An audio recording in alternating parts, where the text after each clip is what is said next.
Okay, good morning, everybody. Good morning. Hope you are well. Are you having a good day? Fabulous, as ever. Yes, very good. Thank you.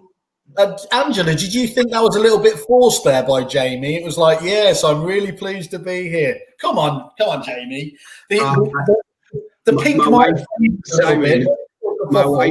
My wife has been shouting at me for the last 24 hours because I've been walking around the house going, everything's kerfuffle, and she's like, "Will you stop singing that?"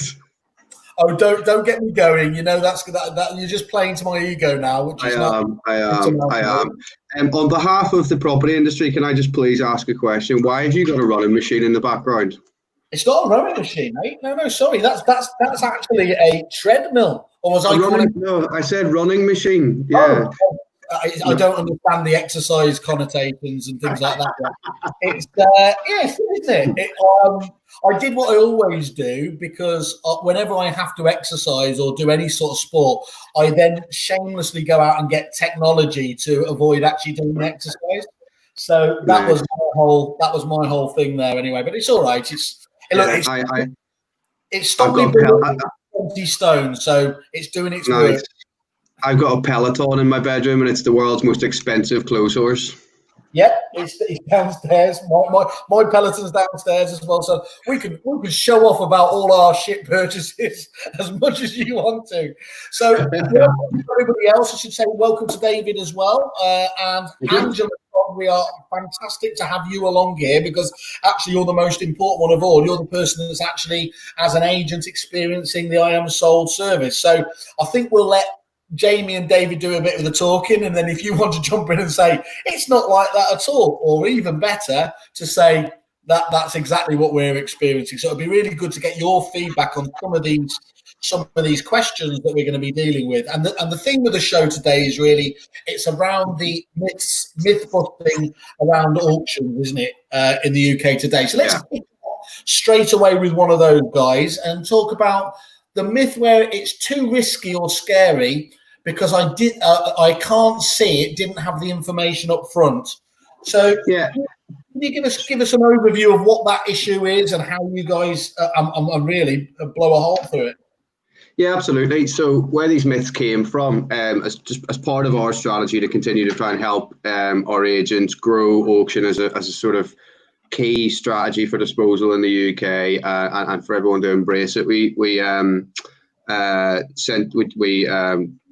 set up a one poll survey. So we assessed 1,000 buyers and sellers in the UK property market around the transactional process, asking lots of questions of auction to try and get a feel for why it is only 2% of the market, where in other areas of the world it's substantially more. Obviously, you know the Australian market really well, and you know how important it is there. Whereas in the UK, it's very much still unfortunately seen by many as a last-ditched effort. So we wanted to get under the skin of it so that we could look to educate the consumer, educate our partners, and find ways where we could help, because really that's what we want to do. We're here to help. So one of the key things that came out of it was people felt it was risky because they couldn't see it and they didn't get information up front. And you said blow a hole in it. It's the easiest one in the world to blow a hole in. So obviously every property that we list comes with an auction pack. So that's a detailed document pack for every property with all of the relevant information related to that property. So compare that to private treaty, where you get a set of details in an EPC.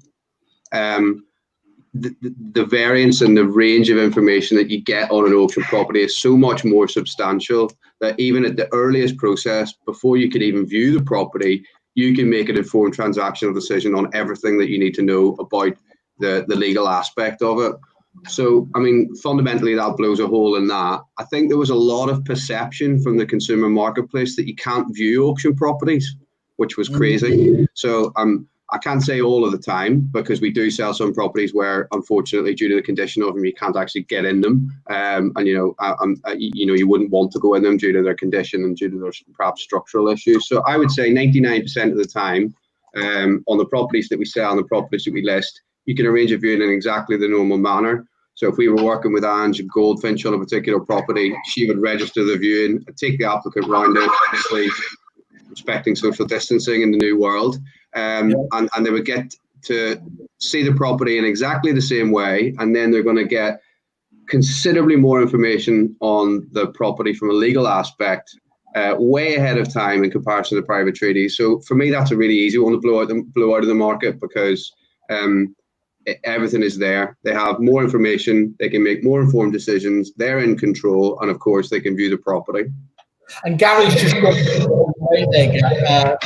with how long does it take on average to get the pack together? What are we looking at? So our SLA is 21 days. It's typically anywhere between 14 and 21. Now, that's one of the big benefits that we have within I Am Sold, is that we're now part of I Am Property, which is our wider group. And probably one of our key USPs is our relationship with Medway Law, which is our sister company who does all our legal work. So they actually produce our auction packs for us. So that's completely in control of our group, and allows us to get it done in such short time frames. And he's got a follow-on from there where he talks about what are the typical challenges you're facing getting that info together? In all honesty, is consumers completing, so vendors completing property information forms and fixtures and fittings questionnaires, because the rest of it's automated. We're integrated with Land Registry, we're integrated with the search companies. I don't know when the last time anyone's bought or sold themselves, but that Law Society document where you tick all the boxes, what am I leaving, what's in it, what are my boundaries, who's my gas supplier, it's quite a laborious process. So chasing that back is actually one of our biggest challenges, outside of the varying different local authority searches creating delays for us. And I mean, you exploded onto the seed as you spoke. Auctions was from a very low base now, but it's fair to say with yourself, and there are other companies, but we won't talk about them today. Of course there are. It's grown quite sizably, isn't it? I mean, isn't it now? Am I not right in thinking it's now doing more than the sort of online agents' market share, which it really demands much more focus and attention, doesn't it, on that basis? Given how much attention the online agents got, and they're relatively, they're not as relevant as you guys, really, are they? No, I mean, it's growing. We did a piece of research last year looking at the transactional marketplace in the UK, and the research showed us that there are in any market as much as 350 to 400,000 sellers in the UK are what we call non-discretionary. So it's the fact that they need to sell, they don't want to sell, they're not testing the market. Now, within that non-discretionary bucket, you'll find you've got death, divorce, but then you've got lots of reasons where people need to move quickly.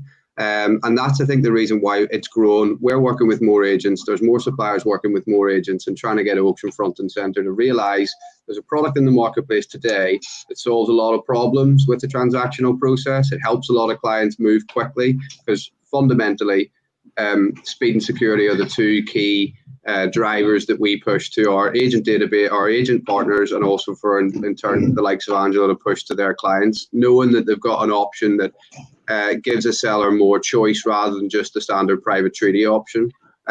Yes, in answer to the question, the market is growing, but there's a hell of a lot of growth to go to try and to help more people realize that auction is a really viable option. It's not a scary word. It's not a dirty word.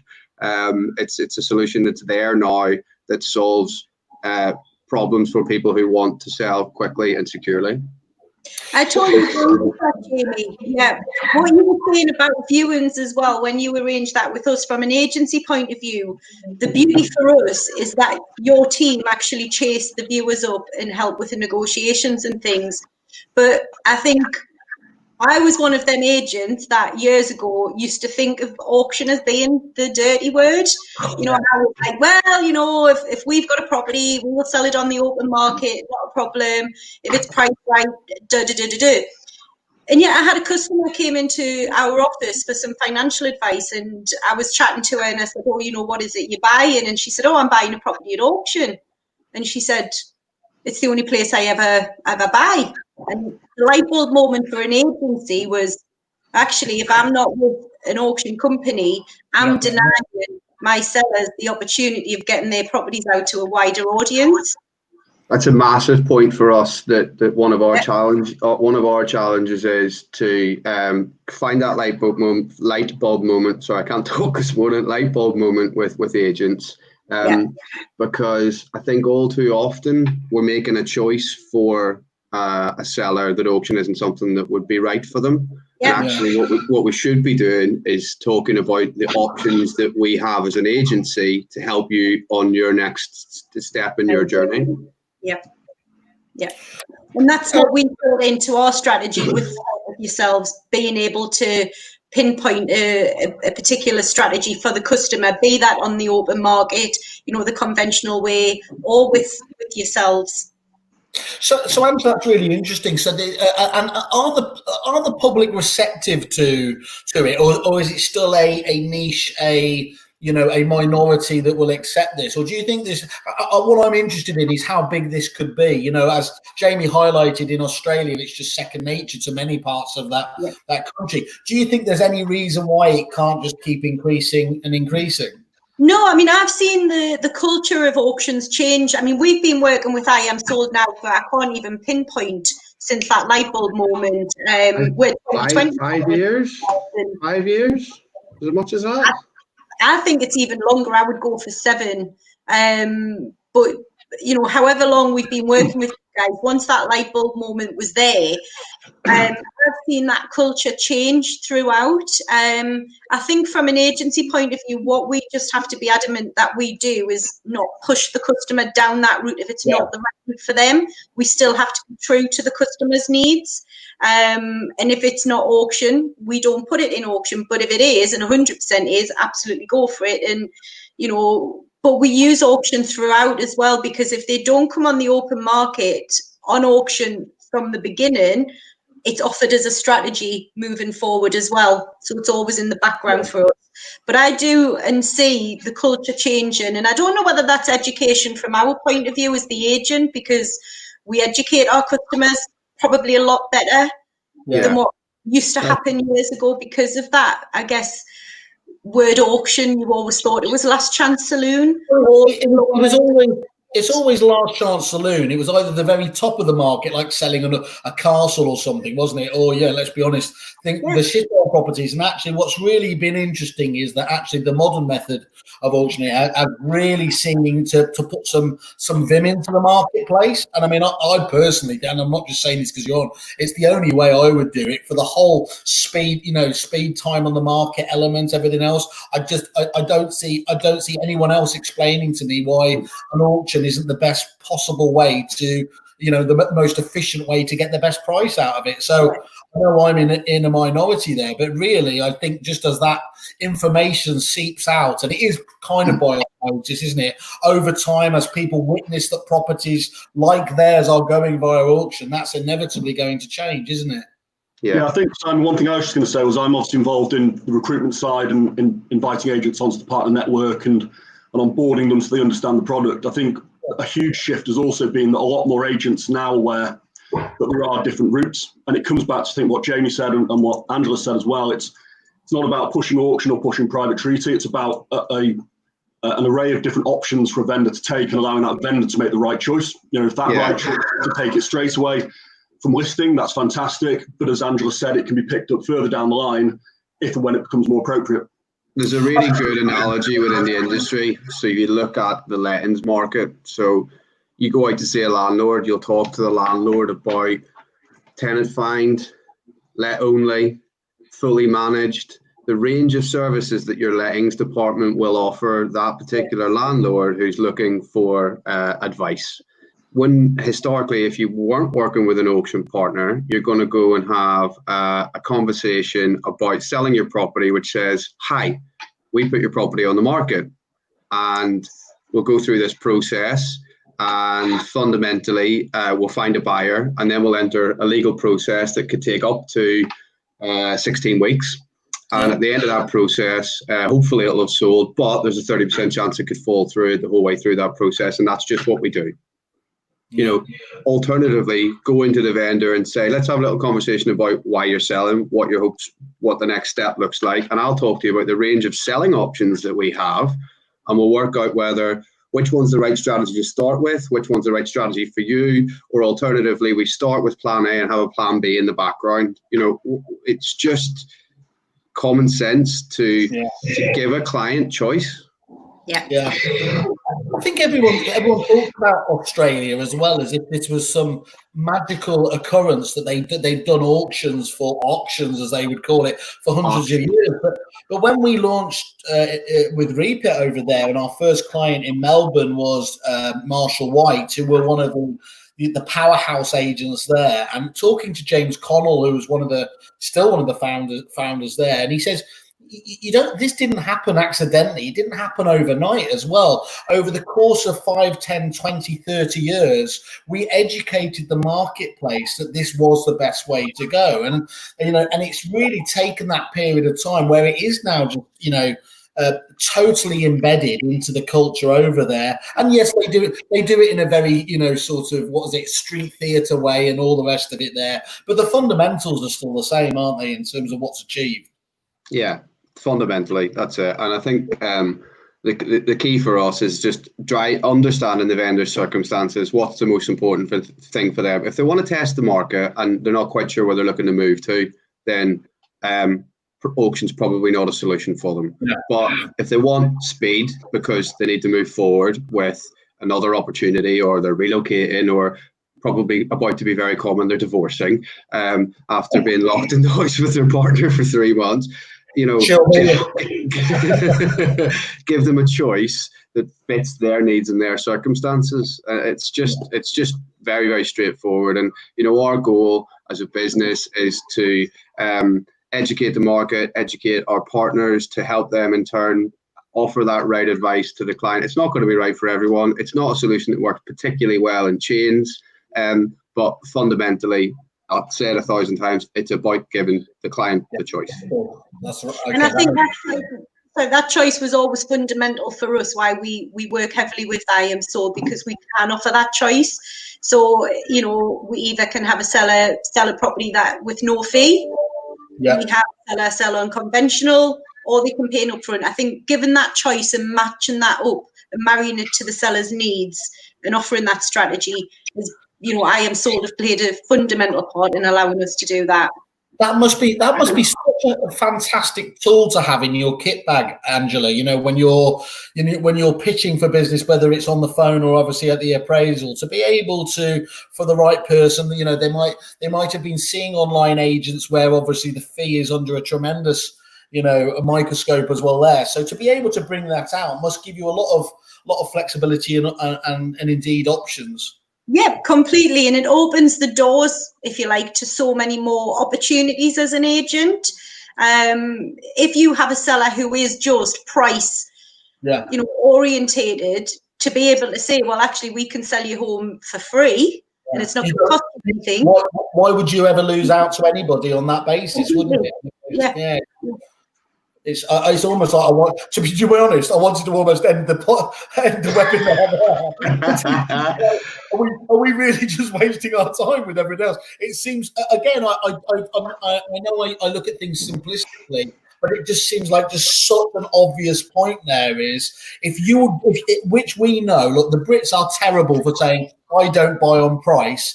And then they're all queuing up behind Lidl and Aldi and Ryanair and everything else. And there is a sizable demographic, maybe a minority, 20 or 30, who do buy on price. So your argument is either, well, okay, we're not going to engage with that, which is perfectly reasonable, and you don't want to get involved, or you come up with a different method of actually being able to engage. And that's what for me is the secret sauce of I Am Property, the I Am Property empire.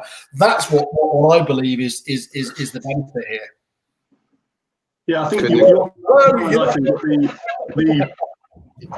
0% side to me is often the icing on the cake for a vendor. When you look at the sort of vendors that you speak to, who are likely to tune into modern method of auction as a route to go forwards, it's people who are highly motivated, want to get sold quickly, don't want to get messed around, don't want the chance of a fall through as being likely.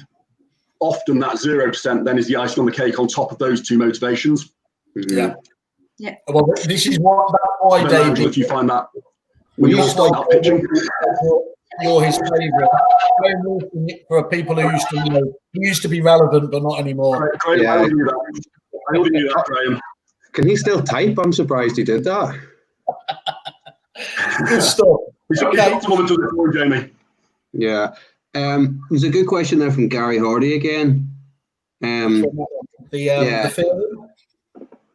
So do you think there's a fear with sellers and even agents about the scope of your audience to ensure the best price is being achieved? And how would you suggest they position things to overcome this? There is, yeah, that's a really, really valid point, because sometimes there's a balance of price over speed.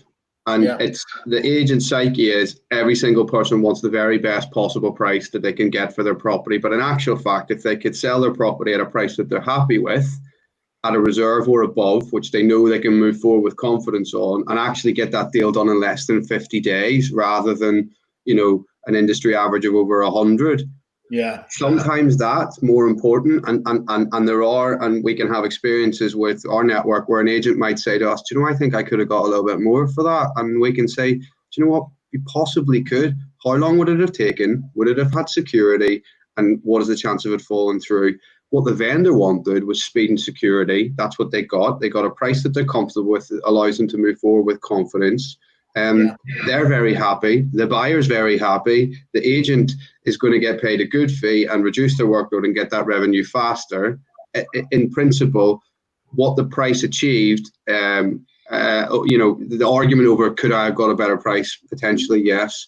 But then there's the other factor on that, which comes from unconditional auction. So the very traditional auction route upon the fall of the hammer, you exchange contracts and you complete within sometimes what could be seen as a restrictive time frame.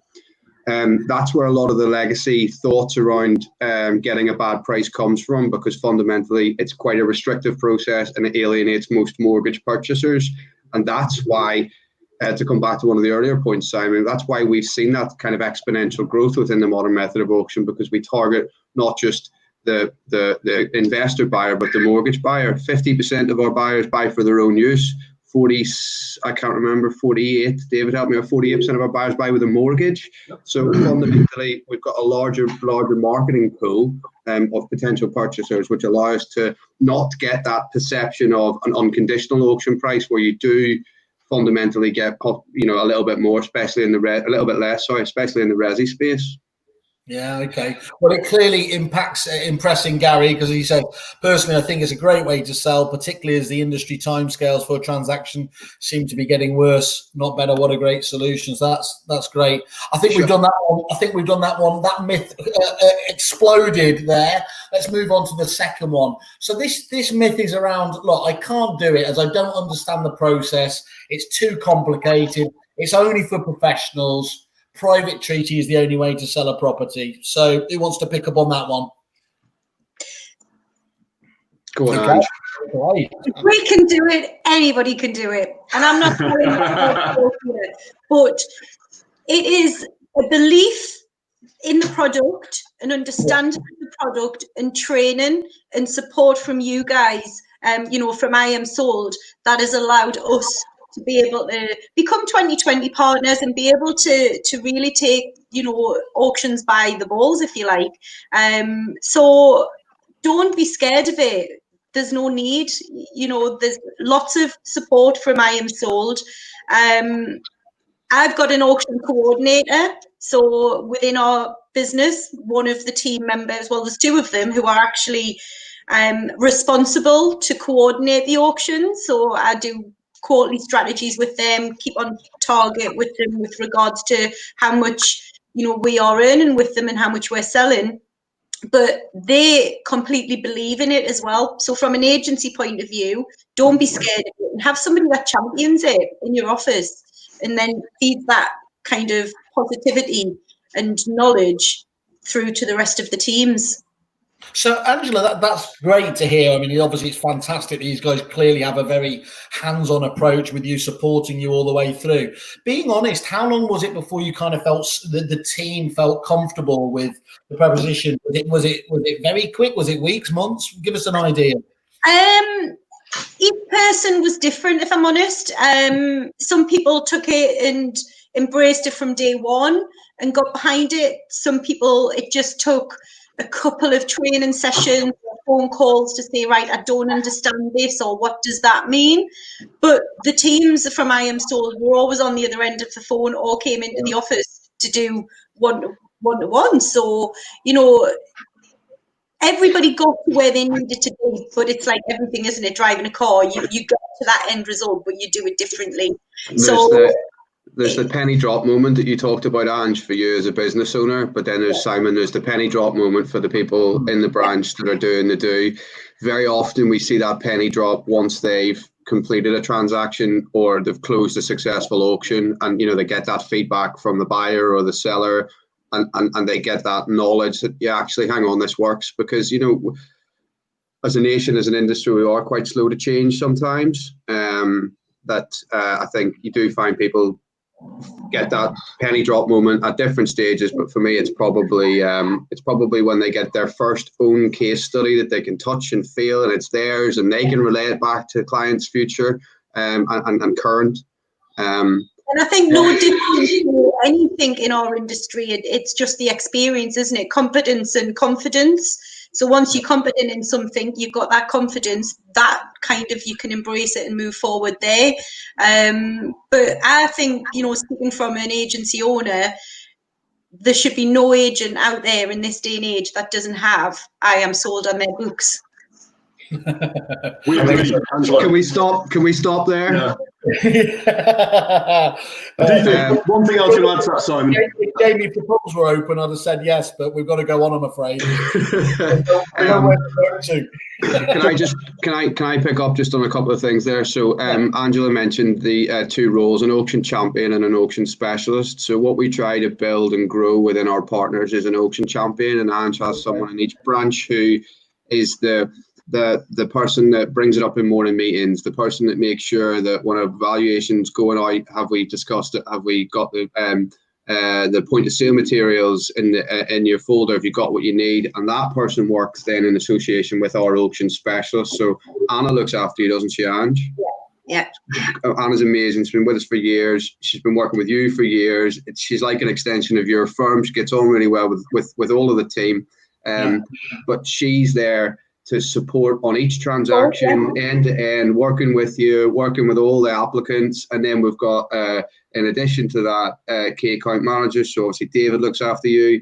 He probably just brings in biscuits and flirts with you, knowing him. But you know, it's that holistic support of trying to work at all levels in your agency, with all levels in our business. And, you know, Graham made a good point there. It must be brought in from the top. You're very brought in, absolutely. And you know, we support from the bottom up to build those processes in your business to help you spot all the opportunities and offer it to the clients at the right time. Yeah. And I think from the point of view, what we get from that, so the sellers get security and the sellers get, you know, completion within a quick transaction, but that's what we get as well. And from an agency point of view, it lightens our load, because if we take on a property for auction, we book in the viewing, but I Am Sold actually chase for the feedback. I Am Sold do the negotiations, and I Am Sold actually does the sales progression for us. So ultimately, that leaves us free to be able to concentrate on bringing more business into the mix as well.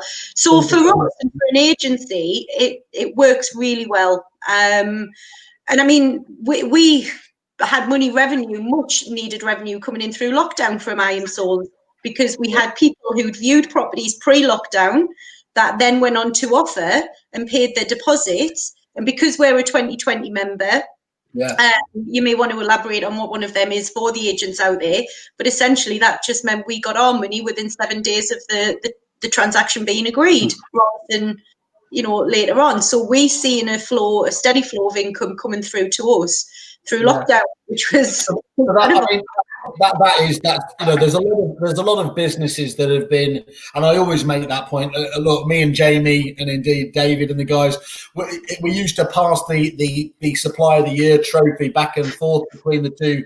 Well, we didn't exactly let hold of it, but But it was always, I know when talking to Jamie and Ben and the people there, is we always had a bit of a problem because it was called Supplier of the Year. We really wanted to be seen as partners to the businesses. And what you've just highlighted there is that isn't just a supplier, is it? That's a genuine partner at a time of unprecedented hardship and challenge. You've got somebody in your corner, haven't you, fighting with you? Yeah, so I mean, what Ange's talking about is our Grow to Gold, our Gold partnership for 2020, which Ange is a proud member of, which means you get enhanced payment terms because of the volume that we do. But effectively, if a deal is agreed, Ange doesn't even need to invoice; it gets paid within 7 days directly to her, as opposed to a private treaty transaction that you agree, you send the MOS out, a couple of days later, solicitor opens a file about a month later, they order the search a month later, then they start the work, and then they find things, and it could fall, you could be looking at 3 months, 4 months, 5 months before you're paid, and the risk of not being paid, whereas with us, it's revenue that's straight in. So, I mean, in lockdown, we paid out 800,000. So in April and May, we paid out £800,000 to our partner network in cash money. Obviously, it's a partnership. We've earned it together. That's considerably down from normal, but a proper shot in the arm for an awful lot of businesses. That's where the industry was effectively shut. It's revenue that's coming and coming quickly. Well, you'll be pleased at the timing of this as well. So we've got Cheryl here talking about brilliant. Having used I Am Sold as a branch manager for several branches for almost 10 years and then making career change and actually working at I Am Sold, I cannot recommend them highly enough. So that's... I love you, Cheryl. I miss you. Please, come back. Please come back. Okay, I think that's really useful. I think it really resonates. Gary, who was asking the questions earlier, we were both obviously at REPIT, and one of the things that we saw and wanted to encourage was those essentially super users you see in there. And it's interesting that you've got that almost methodology there in terms of, you used to see almost exponential sort of improvement when there was an expert who owned the system or the service there. So I think that really makes sense to me in terms of why you would want to develop that with every business that you talk to. Yeah, the auction champion thing for us is massive. A lot of our partners like it because it's career development for people in the office, and someone owns it. And when we've seen auction champions put in place with partners, you see an automatic spike in business and an automatic spike in opportunities being spotted, and revenue and sales following from that. Yeah, cool. We've got it's a Northeast loving today.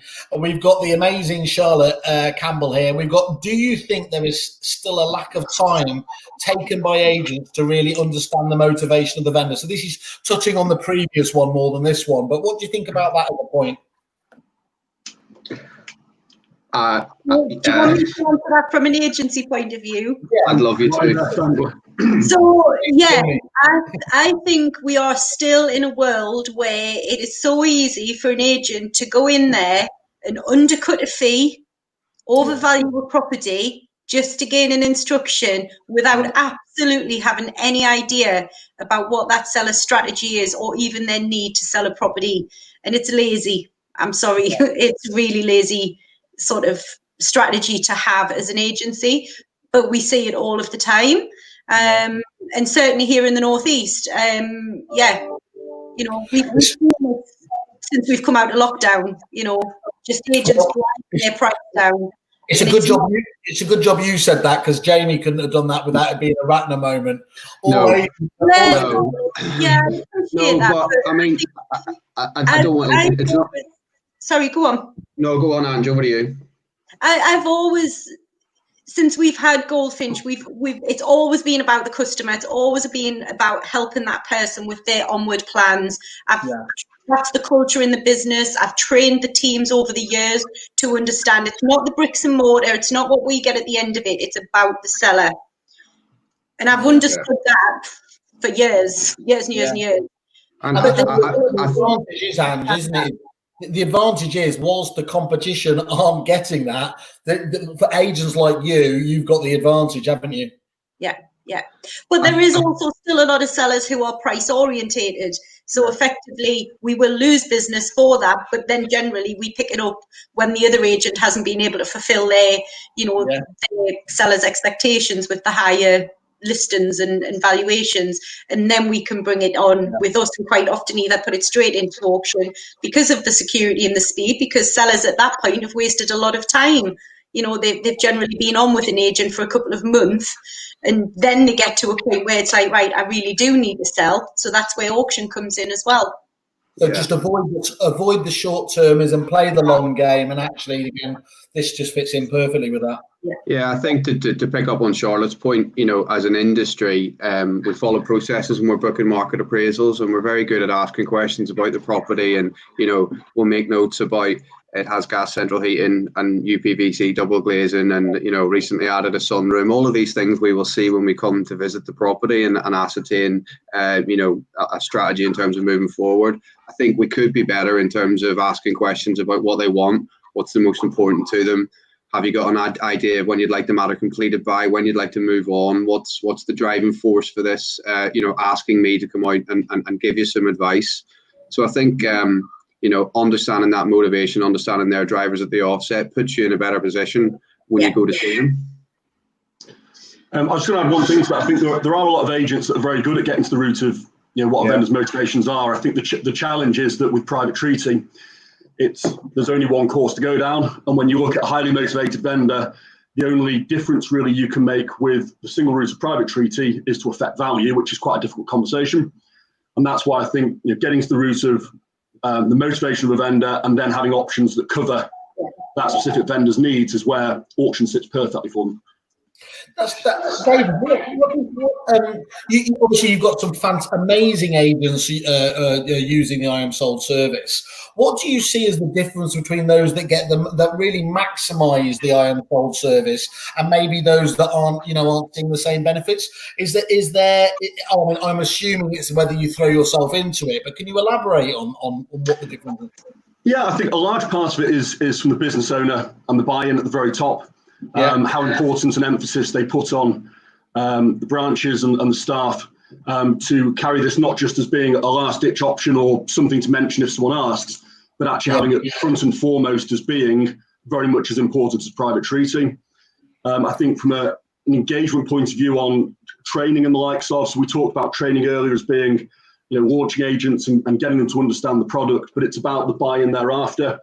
Is the key account manager doing quarterly reviews, quarterly training sessions, drilling down into parts of the product? I think it always does stem back to that buy-in at the very top, like with Angela. If the business owner really believes in it, if they want the staff to really carry it as being a very important product, then they'll do plenty of it. Going back to what Jamie said before, once you get successes with it, success breeds success. So you tend to find then, even in multi-branch networks, some will do better than others, but it then pulls the other branches to do more. Great. Okay, let's jump on. Okay. So this myth is around it's only for cash buyers and I don't have the money. Yeah, I mentioned that one earlier. So that comes from unconditional auction, and that's as simple. So many of us only know that. They know the Homes Under the Hammer program as auction, and they think you have to be cash because you exchange immediately and complete anywhere within 2 to 4 weeks. In actual fact, the modern method, which is really probably the bulk of what we do, it's high 90% in terms of our annual sales, where a buyer's given 56 days to exchange and complete. That's more than an ample time frame to arrange the necessary mortgage products. And as a result of that, just under 50% of our buyers buy with a mortgage. We still sell to investors, of course, but that's the beauty of the modern method of auction. You're not alienating yourself. You're able to market yourself to the whole of market, in effect. So that's an easy one, but it comes down to education and perception. which is the challenge that we face as a supplier and we face as an industry to change the consumer's mindset. What's are you able to tell what percentage of your clients' businesses are then driven by auctions? You know, for example, Angela, in your business, what percentage of properties do go via auction? We're at the moment around about 30%. Okay. On what we complete goes to is auction. Yeah, I think I looked earlier. There is about 12-13% of what you've got on the market now is with us currently. But I think we've had a good run of sales, and you know, that's just that'll fluctuate with time. The stats for the year, yeah. Oh, great, fantastic. You know, down in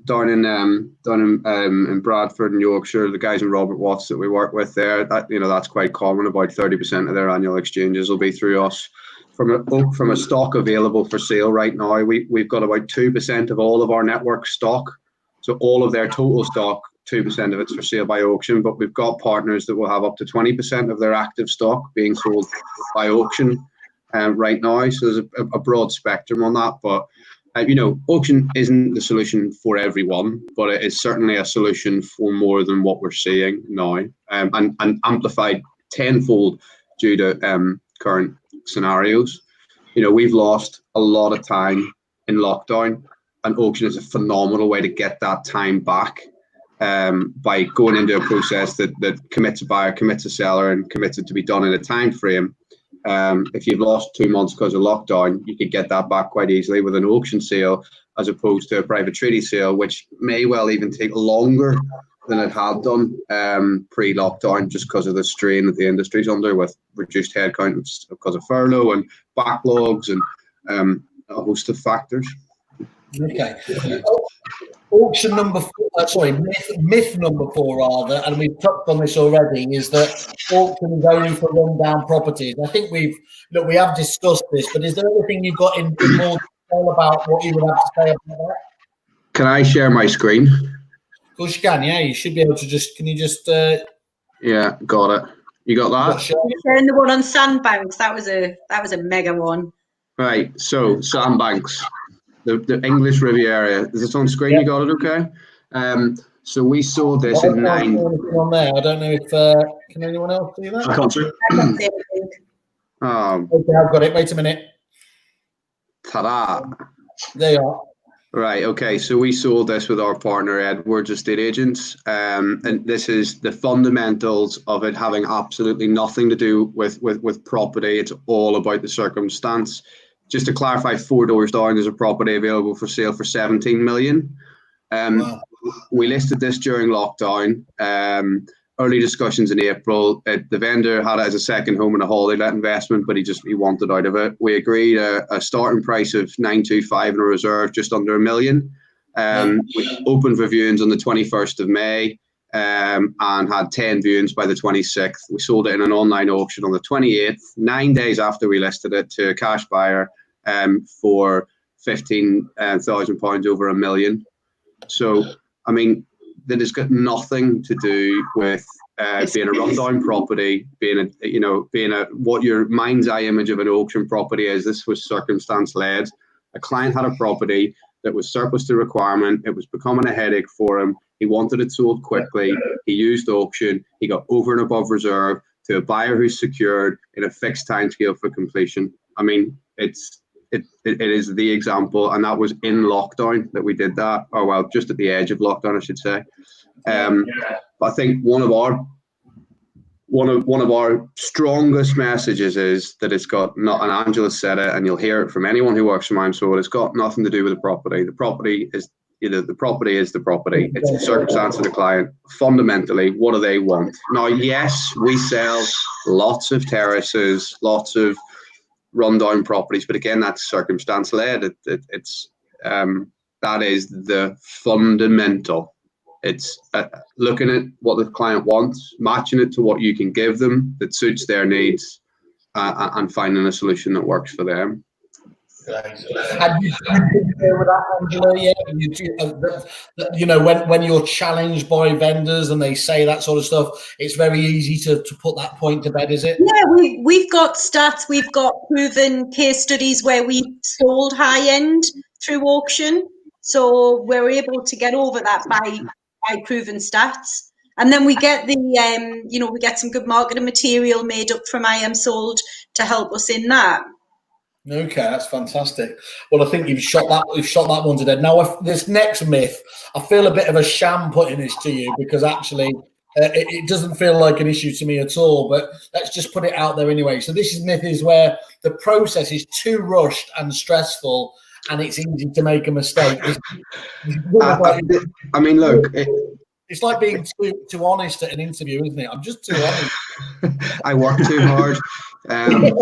I mean, this one, it came out of a one-poll survey of 1,000 people as one of the highest thoughts around the auction process, that it was too rushed and stressful. And, you know, certain people may well feel like that. Fundamentally, come back to the points that we've discussed. They've got the auction pack. They can make more informed transactional decisions on an auction instruction than you can on a private treaty instruction, because you get to see all of the information before you make any call. It's I don't know what else to say. If anything, you're getting more time, aren't you? When you look at if a popular property comes on private treaty, the pressure on a buyer who likes it is to offer very quickly, in the hope of pinching it before somebody else comes forward for it. I think with auction, as Jamie said, you've got far more information to review. You've got a set time scale where nothing's going to happen because that information's been brought together. You've got time to take someone into the property to take a look at it. And then, of course, you can make a transparent decision on how far you bid and what it's worth to you by going through that set process. So for me, it's the opposite, really. Yeah, I think for me, it just feels like you're adding structure to the process that is absent, you know, in private treaty, isn't it? You know what the key dates are, you know what you're building towards, and that's the advantage of it. So if anything, as long as you've prepared the vendor for that, it can only be a positive experience, can't it, really? Yeah. In compared to that with private treaty, which is like, you know, what's going to happen? You have no idea. Yeah, and there's a point on that around. Sorry, Ange, go on ahead. So the modern method of auction, as we call it, and as we sort of developed the phrase 10 years ago, it's based on a conditional auction process, whereas the traditional route is on-go. The conditional route, in the event that you had a buyer who, you know, wanted a little bit longer, we can ask the seller if they're willing for a condition to be extended. So rather than 56 days, we might allow them 12 weeks. You know, so that condition is flexible in certain scenarios where we can look to accommodate a buyer and a seller to move forward and make everyone happy. So that's unique to it, I suppose. Excellent. So talk to us as well then about your plans for live auctions going forward. So you spoke about that one down there. Obviously, we're kind of having this forced upon us now by this whole pandemic. Can you give us an idea of what you're doing in that area going forwards? Yeah, definitely. So a bit of shameless plug. We are market leaders in the online auction space. So 60% of online property transactions are dealt on our platform.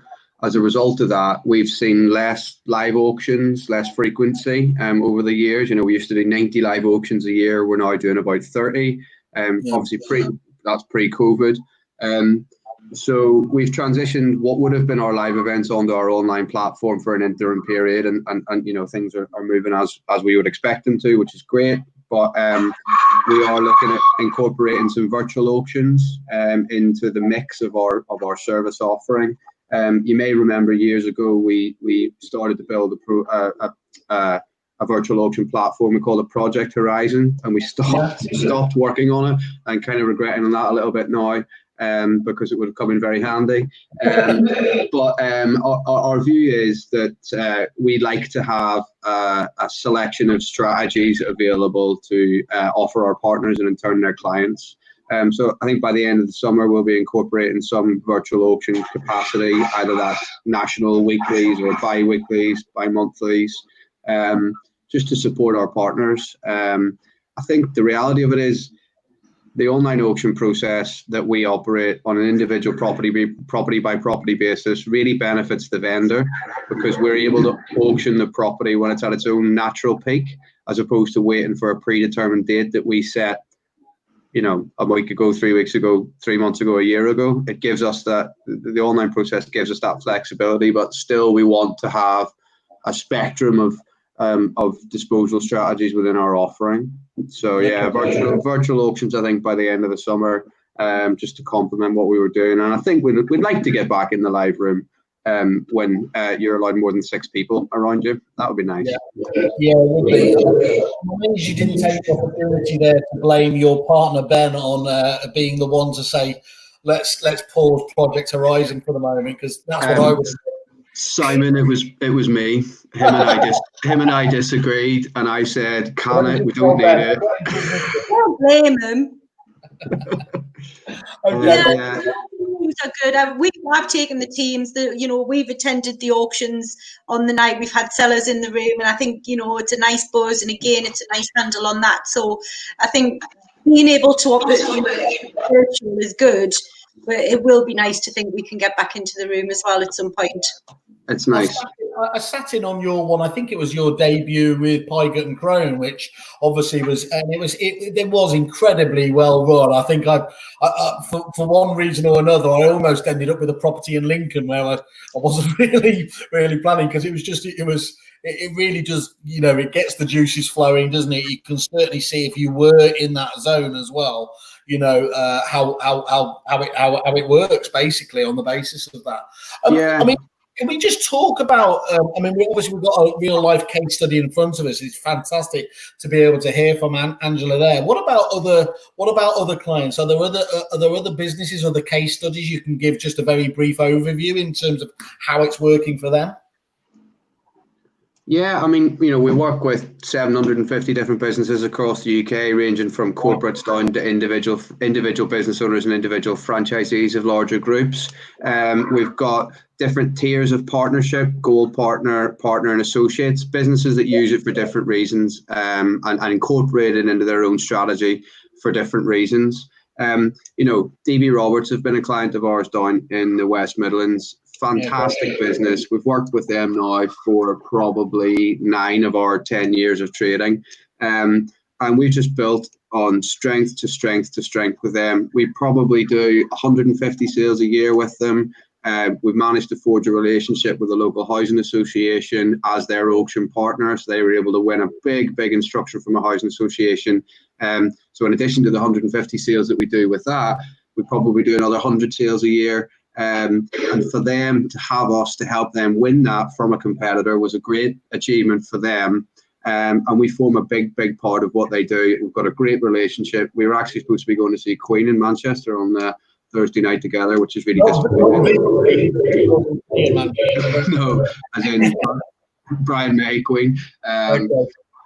You know, a great relationship. But, you know, you mentioned Pygott and Crone, you know, DDM, Robert Watts, Richard Kendall, Douglas Allen down in Essex are part of the Aaron Group. They're a great business, 16 branches. You know, we're probably generating they're probably generating £60,000 a month from auction, and they're getting. It's starting to sound like one of those Oscars acceptance speeches, isn't it? Where you're reading it. What it shows to me there, though, Jamie, and I kind of knew this anyway, is you deal with some of the very best, most forward-thinking agents there, and where those companies lead, many tend to follow as well. And also, you're not just a one-trick pony. Obviously, I'm guessing I Am Property is there because, as you mentioned, you can be more flexible. You can look at the wider picture. The housing association gives you a really good clue of what a valuable partner you would be in terms of, you know, understanding the challenges of individual businesses. So, yeah, that's great to hear. So, look, I'm allegedly meant to be in tech, which is actually, it's really impressive. The whole webinar hasn't collapsed yet, which is normally the case when David leaves me to myself. But what tech developments? Obviously, tech is a hugely important part. It goes hand in glove with the service that you guys provide. What tech developments have you been working on in the background that you can tell me about without killing me? A little bit, but I suppose the beauty of it is, whilst there was less pressure on the system because Obviously, we had a portion of the business on furlough in the industry shut up shop for a while. We were able to get clear down quite a lot of sort of legacy backlog stuff, but really, really exciting project on our unconditional auction bidding functionality. So we built a big module for our Irish franchises, and they've been testing it for us for a while. So we've incorporated that in, and that's going to launch in the next couple of days. So it's a real enhancement. So not just online modern method, but a really slick modern online unconditional. So an immediate exchange of contracts, a faster route to cash for the agent, and a faster route to completion for the vendor, which is massive. Quite a bit on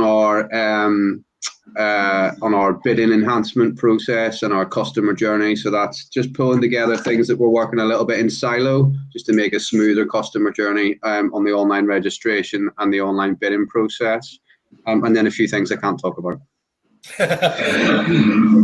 Your massive tease. And again, just talk about what you've been doing with to help your agents grow, not from a technical point of view. You mentioned there, obviously, with that housing association. What other areas are you trying to help work with your agency partners on? So education and training and refocusing has been a big part of what we've been doing whilst the industry's been in sort of cryogenic freeze, a lot of furlough training, producing loads of new assets for social media around getting time back, about pushing auction front and centre. We've developed a timeline concept, which we've been testing with a number of agents to use as a point of sale to help a vendor understand the differences between the timeline of selling via private trading and the timeline of selling via auction, and how that can benefit them. We haven't really stopped. I've worked harder in lockdown than we have prior to that. I wasn't accusing you of having done nothing. Just sorry, Angela, I jumped in there. Were you? I mean, from your point of view, Angela, we're getting to sort of towards the end of the show there. You can whisper it quietly, but I'm guessing you're going to be giving these guys a 5-star review, aren't you, in terms of the importance to your business? You can't have 30% of your business, driving through these guys without them just being almost invaluable, can you? Yeah, absolutely. I mean, obviously, I don't have any case studies with me now. I was all kind of, it was a late minute invite. I'm guessing you couldn't get anybody else today. So, you know how I work, Angela. Attention to detail. Oh shit! It's a webinar tomorrow. No, seriously, I think, definitely. We've had, it's like any relationship, isn't it? It's how things are conducted, how things are communicated. And we've always had great communication and great conduct with I Am Sold. I mean, so much so, we use them through the conveyance and partnership. We do our, everything's under one umbrella. We do the compliance. You got there. Yeah, that really important thing.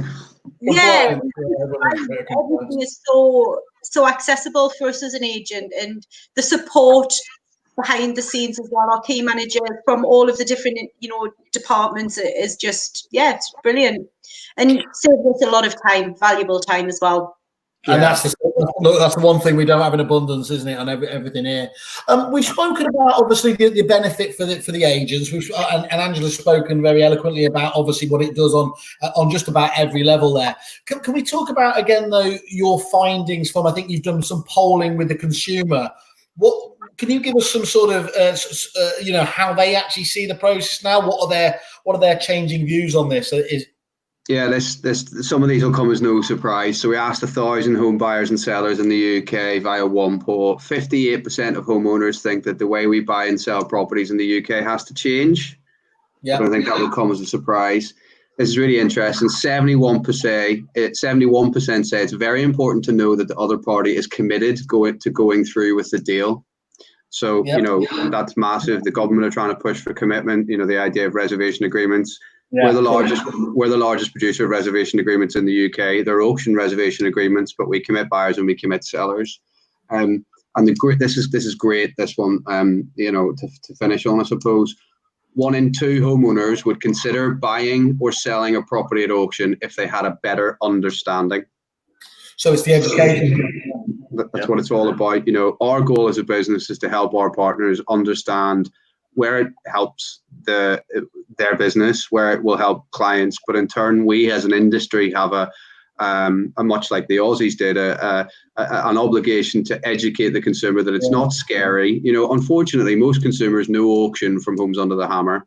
Homes Under the Hammer is a TV show that shows how a buyer gets a cheap property, spends £3 and then makes 100 grand in the space of a week. You know, that's the ethos of that show, makes it look like it's easy for a buyer to make loads of money. They don't tell the story of a seller who got the price they wanted in the time that they wanted, moved forward into, you know, and ran off into the you know, it's not going to make good TV. So we've got an obligation to really get that message across that auction is here. It works. It solves lots of problems in an industry that has lots of challenges.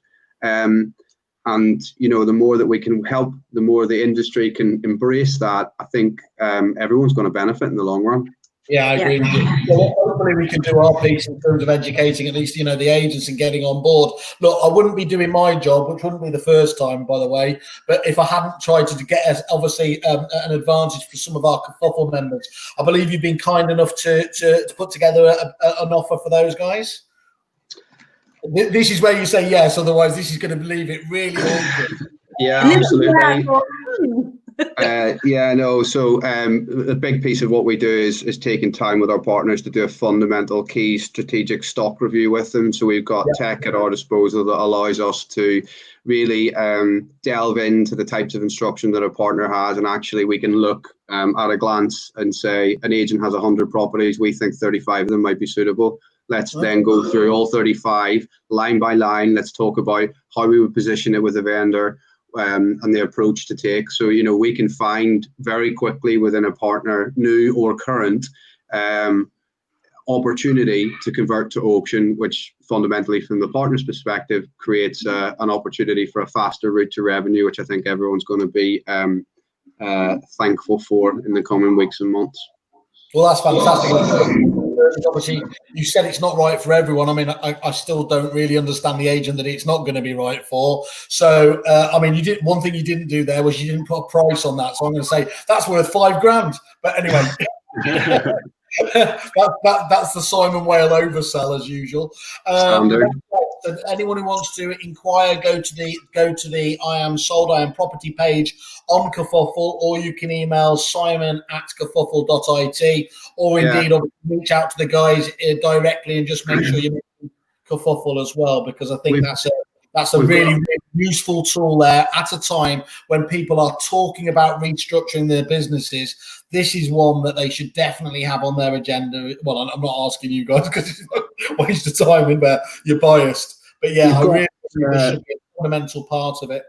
You've got a link somewhere for David's Candlely account to book in direct with David and the new business team if you wanted to. That's kicking around somewhere. We'll get that to you, Simon, if you haven't got it. Yeah, absolutely. If you got it. Sorry, Angela. Just to quickly add on to that, one of the other benefits from an agency point of view is the incentivizations that are there for the team members as well. Oh, okay. So making sure their hearts are in it and they're giving, you know, they're focusing on it, yeah? Yeah, but there was also a monetary value of incentivization from I Am Sold to the team members. But you've got to then really make sure your teams don't sell their soul and that they still do best for the seller. Yeah. It's not all about just sticking it to auction because you're going to get a quick, you know, buck. But that is a fantastic income stream for your teams as well. That doesn't come from the agency. So that's a good benefit. So I have essentially said on that we're going to keep the teams revved up, focused on this, and it doesn't impact on essentially the agency's commission per se. That's all taken care of. Yeah, brilliant. Guys, can't say thank you enough. That's been really good. I've known about your business, learned a little bit more today. Simon Mythbuster Whale has delivered, as he always does. Angela, first of all, fantastic. As the first person to ever leave a video review on the site, so you know I'm a particular fan of yours. And thanks for inviting us into your bedroom. That was, we said I'm no threat, Whaley, let's be honest. David, fantastic to catch up with you again, and Jamie, lovely to have you on the show. And obviously, we're going to update everyone. Thank you all for asking such good questions and paying attention. Cheers, guys. Guys, take care. See you soon. Cheers, guys. Bye. Bye. Bye. Have a nice day. Bye-bye.